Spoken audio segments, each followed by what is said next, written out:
Oh, hey there. Come on in. We're just about to start. Welcome to My Wife, the Dietitian, a fun weekly podcast about nutrition and healthy lifestyle.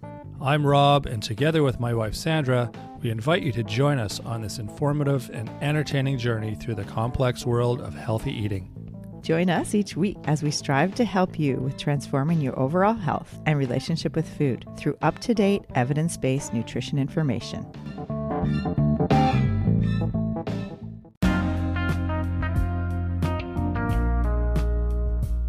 March is Nutrition Month, so on today's episode, we're going to discuss 10 foods to consider, 5 to eat more of, and 5 to reduce. Plus, by doing this, you can cut your grocery bill and get more nutrition for yourself and your family. Hey, Sandra. Hey, Rob. How's it going? Good. What are we talking about today? Well, we're going to talk about 10 foods that 5 that we should have more of in our diet and 5 that we should have less of in the diet. Oh, interesting. I wonder if I could guess what they are. Probably I could get some of them, but let's just work through the list here and we'll see. I'll tell you at the end. Yeah. And actually, if you're trying to save money on your food bill and you don't want to compromise on nutrition. I like spending a lot of money on food.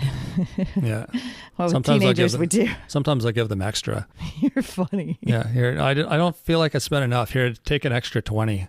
There you go. Yeah, right. No, nobody likes spending a lot of money on food. Well, these ideas will help with your nutrition for yourself and your family. And it will help with budget too, because they're healthy foods that aren't super expensive. And then if we're buying less of these other food, the 5 other foods that we're going to mention that aren't so good for us, then that will help with your health and your budget. There you go. Both important. Exactly. So number 1 to do or to eat more of is one that I'm sure you know, and especially with St. Patty's Day coming up, and we try to throw this in smoothies and we put green foods, green leafy foods. You got probably. It. Green leafy vegetable, leafy greens, green leafy greens, however you want to say it. I think that's been around, that idea has been around since the beginning of time, because I remember hearing that when I was a kid, like 90 years ago. Oh yeah, like spinach and makes Popeyes. What did you just say? Yeah, I didn't think you heard that. You're funny. 90 years? 90 years ago when I was a kid, way back when. Things were black and white. I think you're going to live forever. I already am. I'm way older than I look. Yeah, you're so funny. So leafy greens, yeah. And it's clearly we haven't got the message because we're still giving it. Eat more leafy greens. Yeah. It's, I think the thing is Mother Nature doesn't have an advocate in terms of her selling the, whole minimally processed foods, but the food companies have huge budgets for marketing and commercials and everything. And how do you can't compete with that. It's so hard. Yeah, exactly. So what are some green leafy vegetables? Well, we've got lettuce, all the different kinds of lettuce, spinach, what's the one, bok choy. What's the other one? Kale. That's the one I was thinking of. Yeah. These are all, those things grow like weeds in the garden too, which is funny because it's something that's easy to grow. It's cheap. It's plentiful, but we're still not getting enough of it. Yeah. And here on the West Coast, you can grow it all year round. Like the kale, it just keeps growing year after year, and you can pick little leaves throughout the seasons, like through fall, winter, and spring. And I think the problem with green leafy stuff is knowing what to do with it. Because I think back in the day, all you could do with it that people would think is make a salad. But then people don't want to eat a salad like all the time, right? Yeah. But I think there's a lot more options for what, you can put them in smoothies and you can make more interesting salads now. Yeah, or steam them or stir fry. Yeah, there's so many different things to do for sure. Absolutely. And you can also buy them frozen, buying frozen spinach or kale, adding them to soups and stews. And I add spinach to everything. Like anything I cook on the stove that's like a big pasta or a stir fry or a chili or whatever, I just chop it up and throw it in, and it just kind of like, it just becomes part of it. You don't even really notice it, but you're getting the goodness from it. Oh yeah, exactly. And what is good about them? Oh, Well, there's vitamin C. I remember that. Yeah. Well, fiber, obviously. It's good for your eyes. Yes, because of the lutein. I was going to say because of the sorry. lutein. Okay. Yeah. Darn it. I should have let you answer that. Yeah. We're playing charades again. Sandra's pointing at her eyes. I'm like, okay, it's either lutein or it's good for your eyes. So there we go. Eye health. That's right. Mm-hmm. Yeah. And it is like they're considered a cruciferous vegetable.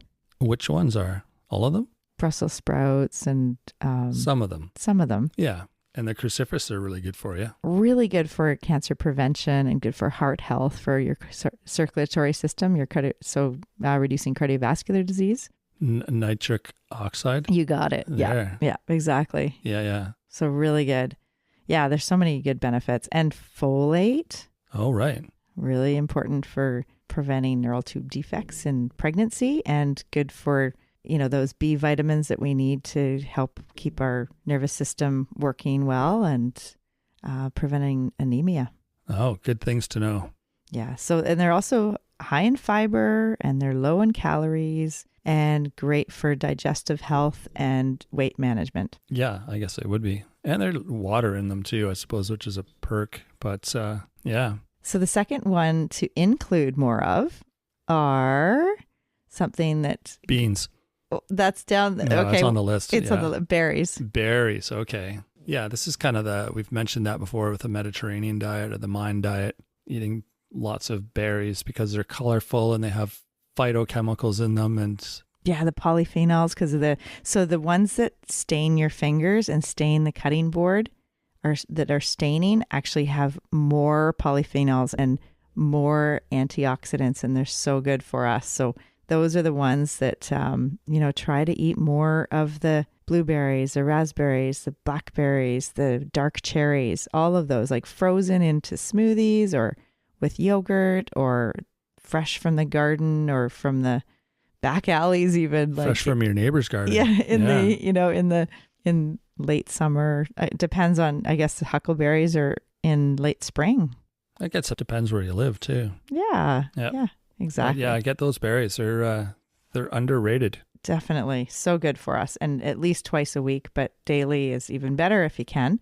Absolutely. And they're way more economical if you buy frozen in the off season. Right. So versus fresh, you mean? Oh, yeah. Oh, yeah. Right now absolutely. it's just they're... Well, and fresh isn't local. Well, where we live anyway, you can't get fresh local berries. So anything that's in the produce section is going to be some other part of the world. From some other part of the world, I mean. Yeah, you're right. Exactly. That's so true. Unless it's a greenhouse grown. True. And remember with the berries, just another thing is the seeds and the soluble fiber and the insoluble fiber and the prebiotics, like the gut health. So the red berries give us some really important prebiotics. The red ones. Mm-hmm. Okay. More than like blue, you mean? Like different than other colors? They're all the colors are really important, and the blue is really good, but the red especially. No, they're they're all really good. Okay. But there's a particular bacteria that thrives with the red skinned I see. berries okay. and red skinned vegetables. So the composition of the red ones is a little bit different. And yeah. because of that, they have some different nutritional qualities. Okay, cool. Yeah, I know. It's amazing how... it's amazing how you remember all this. That's what's amazing. It's not remembering. Well, you just know I do the grocery tours, and so I talk about it a lot. And it's like, it's embedded in my brain. Yes. If Sandra was a cartoon character, she'd be like an encyclopedia with legs.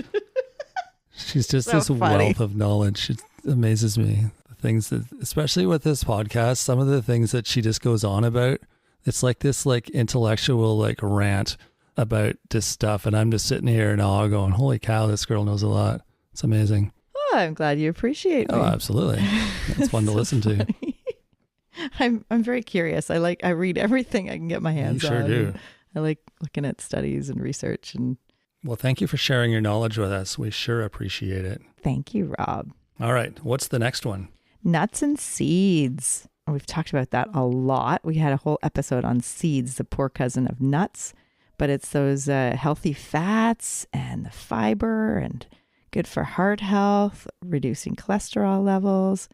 It's an anti-inflammatory food and great for snacks. Oh, yeah. I think seeds and nuts are another of those underrated little things, just like the berries are. I think they got a bad rap before. Like people, I've had teenagers in the nutrition tour groups in the grocery store. And I remember one mentioned, hey, my parents said that I'll get acne if I eat pumpkin seeds. What? Really? Yeah. And it's actually, no, well, from everything I know, it's an anti-inflammatory food. It's actually good for the skin because of the healthy Weird. Fats. I wonder if they think, because of the oils in them, do you think? Maybe. That's what they...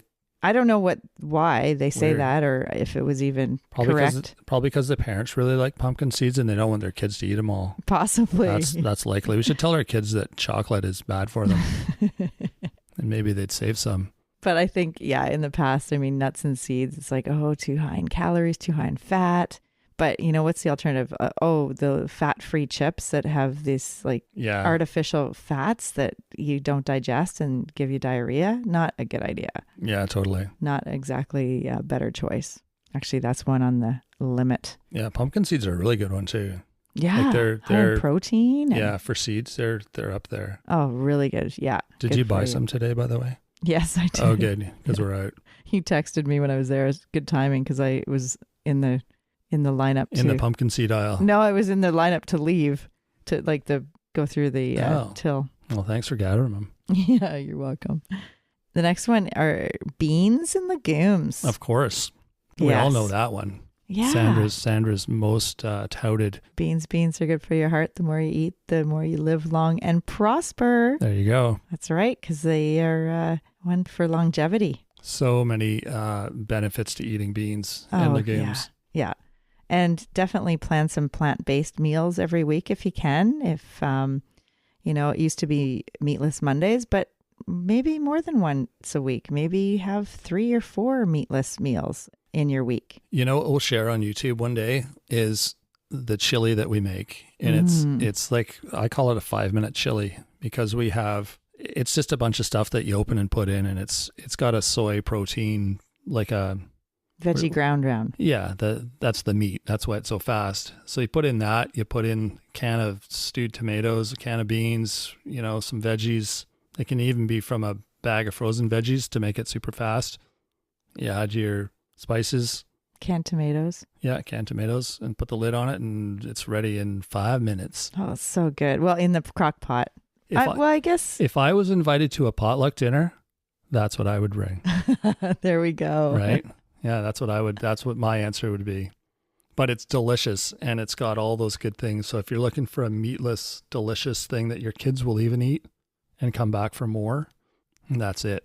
That's right. And we just went to a potluck last week. It was for the community college here, and they did an ECE program with international students from all over the world. And we had done a grocery tour with them the week before.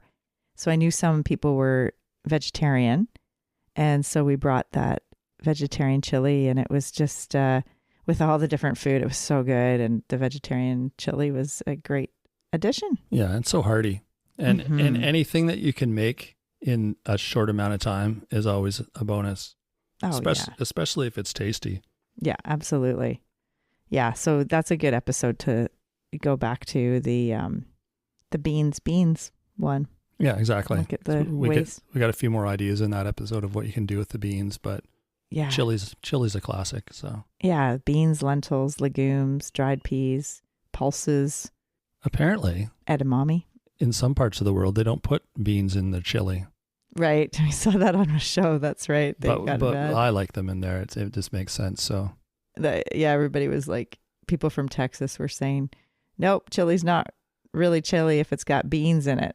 Which is so surprising because I thought that was the definition of chili is beans, and then you can have meat, but you can also have vegetarian chili that doesn't have meat. Exactly. So I don't know. That's an interesting... Chili's one of those things where there's a lot of ways you can do it, and they're all good.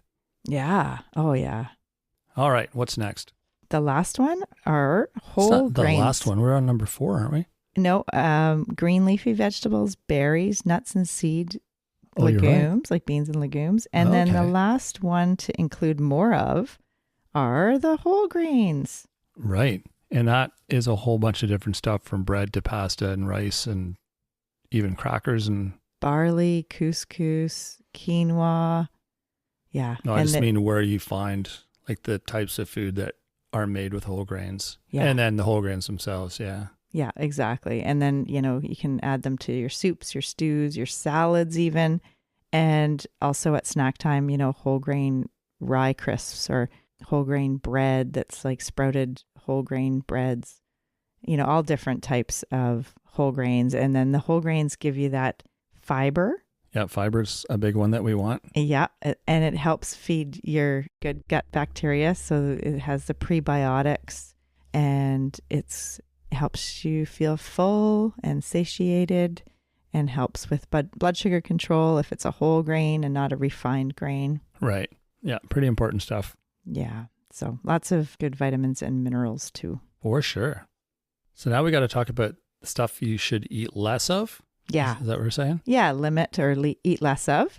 So number one would be the sugary drinks. So pop or soda, juice. Even if it's diet soda. Sweetened beverages. Right? Yeah. So I think a lot of people think, oh, it's diet. It's okay for me because it has no sugar in it or whatever, but it's still pop and it's still got other things in it that aren't good for you. And you're better off drinking. Well, I don't know. I think some people just think water's too plain. They want some flavor or some fizz or something a little more exciting than water. So is there something that's... Water's the best fluid. No, I know. We should all try to just get over But what's an alternative, a healthy alternative to water? water with cucumber slices or water with lemon or Okay. lime fair slices or orange slices. Sure, there you go. Tea or coffee that doesn't have a lot of extra sugars and sweeteners. Yeah, that's true. Herbal tea. I even drink coffee cold sometimes because it's not obviously the same as hot. It tastes like a different beverage, but it's still like thirst quenching and tasty. Yeah, and you don't put anything in your coffee anymore. So Yeah, having said amazing. that, I don't think I've had cold black coffee, so that might maybe not be quite as, be good for your bile. Bitter foods for your bile. Yeah, It's bitter. it is bitter. That's a Yeah. good idea. I'll have to get back to you on that one. Yeah. But I'm a water drinker, so I don't have that issue anyway. But Did we talk about how in North America, the amount of sugar that the average child eats? it was six bowling balls or something like that. That was the adult. Well, that was the adult. And the child is the bathtub. A bathtub A bathtub full full of sugar. of And it's because of the sugary drinks.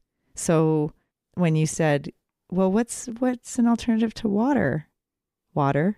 yeah. Well, Water. flavored water with Why? natural flavor. That's the whole problem is people just can't get their mind around, wrap their head around drinking water. Yeah, I think you mentioned it before, I think with chocolate in the chocolate episode, how we're so used to chocolate being sweet that we become accustomed to that and it's hard to have it any other way. And I think with beverages, we're so used to having a flavor or something sweet or fizzy that it's made water seem really boring. Mm-hmm. Mm-hmm. Yeah, you're right. Yeah. Yeah, it's something to be aware of and just to put a little extra effort into trying to include more water and get away from the sugary stuff because it is so bad for us. I think I'm very hopeful because I do see that kids, like when I do some nutrition tours with elementary school kids, they all talk about water and they drink lots of water. And I think the message is hitting home. I think for parents, so too. Yeah, slowly. slowly. Yeah, slowly. Like I think especially kids that are 12 and under, they have water bottles. They're not drinking pop or juice as much. I think it's been drilled into public health messages, the sugary beverages. So that's good. I think that's really good because a little bit of juice once in a while, okay. But as having some sort of sweet beverage on the go all the time, it's not good for your teeth. It's not good for all the extra sugar we're getting. And it's not good for our taste buds. We're not getting used to the just natural flavors of True. water. That's Yeah. the biggest thing, I think, is just those habits because they start when you're young, is those daily habits. Yeah, absolutely. It's probably another reason why kids don't like vegetables because they're not sweet. Like we're not like you said, we're so used to things being sweetened that when you have something natural, like a carrot or a piece of broccoli or whatever, they're like, it doesn't taste like candy. Yeah. So, And, the orange vegetables and fruits are sweeter, like especially the vegetables, sweet potatoes and but they're not squash. as sweet. Like, I mean, they definitely are.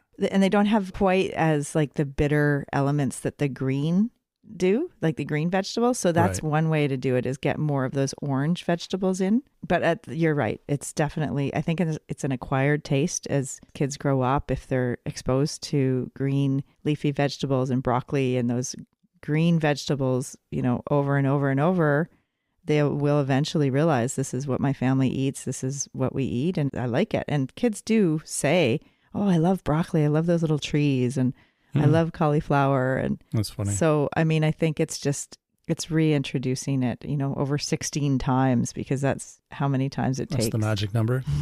Yeah. All right. What's next on the list there of foods to stay away from or eat less of? The processed meats like sausage, hot dogs, salami, bacon, the lunch meats, the deli meats? Yeah. Yeah. The meats that you can kind of sit out at room temperature for hours and hours and they don't go bad. Right. Because they're so loaded with preservatives, and they have the nitrates and the salt, sodium and fats, and they're they're processed so much. Yeah. And there's no amount that's good for us. So people use them for protein sources or fat sources like bacon. But really, we are seeing more evidence about the risk of eating those highly processed meats and different cancers like colorectal cancer, pancreatic cancer. Is it just all the other things that come with, like all the other things in the bacon? Yes. That make it bad? Yeah. It's just loaded with preservatives. And like if you're using bacon as a source of protein, there's better sources of protein that don't have all the other stuff with it. Yeah, bacon. Well, even just looking at it, when you're cooking bacon and so much of it is fat, right? The saturated fat, and it just, it's so loaded with fat and salt. Yeah, that's why it's tasty, but also what's bad about it? Yeah, and it's, a condiment. Once in a while, have it, as a maybe, you have it on a once in a while in your Caesar salad or exactly that kind of way to use it. And, right on. Not just not as a staple in the grocery cart every week. Right. Now, what about the lunch meats? Because I think for a lot of people, that's a staple with their lunch, and their sandwiches is they have, I don't know, are there lunch meats that are better than others? Or are they all kind of the same process, the same way? Oh, that's a good question. When you go to the deli section, so the better meats would be like the roast beef or the chicken or the turkey, the ones that are cut off from the piece of meat and not in a package that's preserved. So, I see. Yeah. But like bologna or like, I don't know, like salami or like those kind are probably pepperoni. Like they're a bit more processed. Yeah, those are exactly what we're talking about. I see. Yeah, okay. Those are the processed meats. Gotcha. And also for lunch ideas like canned salmon, canned tuna, egg salad sandwich. Oh, instead of the processed meats. Yeah. gotcha. Peanut butter or almond butter, cashew butter, one of those types of nut butters or seed butter for a meal or like for a wrap or a sandwich. Yeah. Or with crackers.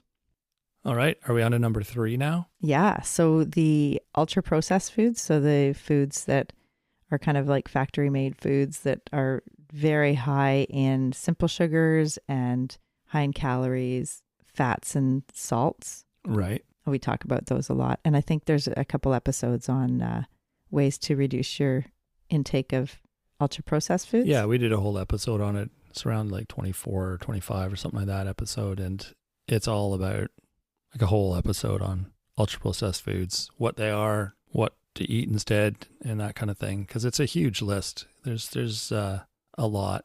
It's a little bit of a tricky concept to wrap your head around, but once you understand it, then you kind of can see what to eat and what not to eat. Episode 24, ultra processed foods. I got that again. You did. Nailed it. Wow, that's awesome. So the next one is fried foods. So like deep fried, fish and chips, Stuff with a batter on it. fried chicken. Yeah. Yeah, exactly. Any kind of fast food that's deep fried. Yeah, it tastes good, but there's even foods, right, that come in the frozen food section. Well, there's a lot of foods that frozen food section where they're kind of, well, they're deep fried. They just have all those oils on them and that help with the cooking. And then things like potato chips are deep fried as well a lot of times, or they're baked with oils on it that are kind of have the same effects on your health, right? You got it. Like all those processed oils is that's not so good. Yeah. Episode 24 was ultra processed foods. Episode 23 was fats, grease, and oils. Yeah, that's a good one because it talks all about how different oils and fats affect you and which ones are good for cooking and which ones aren't and that sort of thing. But yeah, there's so many foods these days that have this kind of stuff, like the different oils or the different sugars in them. And those are two big things on the list that we're trying to avoid. So familiarizing yourself with those would be a good move. Yeah, with just reading labels and getting a better idea of ultra processed foods and foods that have those processed oils. Exactly. So the last one on our list to try to limit are those refined carbohydrate foods that are high in simple sugars and don't have a lot of nutrition, but they just fill us up and they're like the easy go-to snacks that aren't great to have as a, to have all the time. And I'm talking about like cookies and, the crackers. Yeah, snack crackers. Anything that's a snack probably is going to fit into that category. Donuts. Well, no, I mean, we talked about nuts and seeds as really good snacks and fruit or I just snacks. mean like the box of or bag of type snacks that you'd see in the snack aisle and what you think of as typical snacks. Yeah, and that's exactly it. And when you're looking at those snack foods, look at the fiber. So go down the list and see where it says grams of fiber. So per serving, we should be aiming for 2 grams of fiber or more in those foods. So if it's a grain, if it's a cracker, for instance, you want to have more fiber. And most of the snack crackers are 0 or 1 gram of fiber, and they're made with refined white flour. Yeah. And they don't have a lot of other vitamins and minerals. So we do want to increase the amount of fiber in our diet, and because it is something that most of us aren't getting enough of. Right. And breakfast cereal, would that fit into that category too? Some of the breakfast cereals probably would, right? Yeah. For the refined carbohydrates, some of them are good. And in terms of fiber, you get more fiber in them, but a lot of them are very low fiber. And so they have that, it's, you eat them and they rise up the blood sugar and then it crashes. It's like those quick fix kind of foods that we talked about earlier. Totally. Yeah. Yeah. Should we just do a little A recap? That's the word I'm looking for. A recap. Yeah. So Because we got our 5 in here right now, right? Yeah. So, I'm going to test you. What was the first one? For foods to eat? Mm-hmm. Leafy greens. You got it. Leafy greens. And then foods to eat, berries. And then there was beans and cheese. Cheese is on the list. No, it's not. I'm joking. What's the next one? Nuts and seeds. You got it. That was it. That was an interesting charade. That was an interesting charade. Yes, thank you for that graphic. And what was the last one? Water. No, that was a oh gosh, making myself look bad here. It's okay. Whole grains, of course. Yeah. So green leafy vegetables, berries, nuts and seeds, beans and legumes. I got that. I said that like second. Yeah. Okay. And then the 5 that are you want to limit or have less of in the diet are sugary drinks. Yeah. Ultra processed foods. Refined meats, processed meats, and The last one was the carbohydrates, refined carbohydrates. And fried foods. And fried foods. Yeah, there you go. You got it. You got it. You did it. Those ones are easy. They weren't exactly in the same order, but I think people get it. Yeah, exactly. All right. Well, hopefully that helps everyone out. Gives you another refresher of things that we often talk about. And like I said before, there's full episodes on most of these things on the list. So if you want more information on any of those, you can sort of refer back to those episodes and get a little bit more in-depth discussion on them. And if you're trying to save money on your food bill and you don't want to compromise on the nutrition, following these ideas will really help your budget, because you won't be buying as much of the ultra-processed foods and the snack foods and the fried foods and the processed meats and the sugary drinks and pop and the crackers and cookies. And you'll be getting more value for your money. Yeah, for sure. Berries and green leafy vegetables and nuts and seeds and whole grains and beans. There you go. Never get enough. Awesome. Well, thanks for joining us today. We appreciate everyone tuning in and listening, and hopefully getting some valuable information from the fountain of information herself, my wife, the dietitian. Well, you're the fountain of youth, Rob. Yeah, there you go. See, that's because you're doing such a good job at feeding me. Okay. Or telling me what to eat. So I'm living. I don't tell you what to eat. I'm living. Or you offer some suggestions. I don't think so. I think you're just learning. Come on, from I'm trying to give you credit here. I don't tell you what to eat. You can eat whatever you want. All right. So we will be back next week. Something else. And in the meantime, check out YouTube. Facebook and Instagram are always fun to look at. The website, lots of new things on there. It's mywifethedietitian.com. And yeah, if you feel like reaching out, have a question for us or comments, we welcome that. You can email us at mywifetherd@gmail.com. We would love to hear if you did the meditation, if you're using that. And also want to hear what you pack for snacks for when you leave the house and if you're away all day. Do you are you able to pack some of these good healthy foods we talked about? Yeah. And if you like the show, don't forget to rate and review. That really helps us. We really appreciate that as well. So there you go. We will talk to everyone next week. Thanks for coming out. Thanks, Rob. Thanks for joining us today on My Wife the Dietitian. If you like what you heard, don't be shy. Leave us a comment or review, and be sure to share our podcast with your friends. If you'd like to hear more, hit that subscribe button. You can also follow us on our social media pages for updates, episode trailers, and other odds and ends. For more info and links on what we discussed on today's episode, check the show notes. We'll be back next week with another informative and fun-filled episode.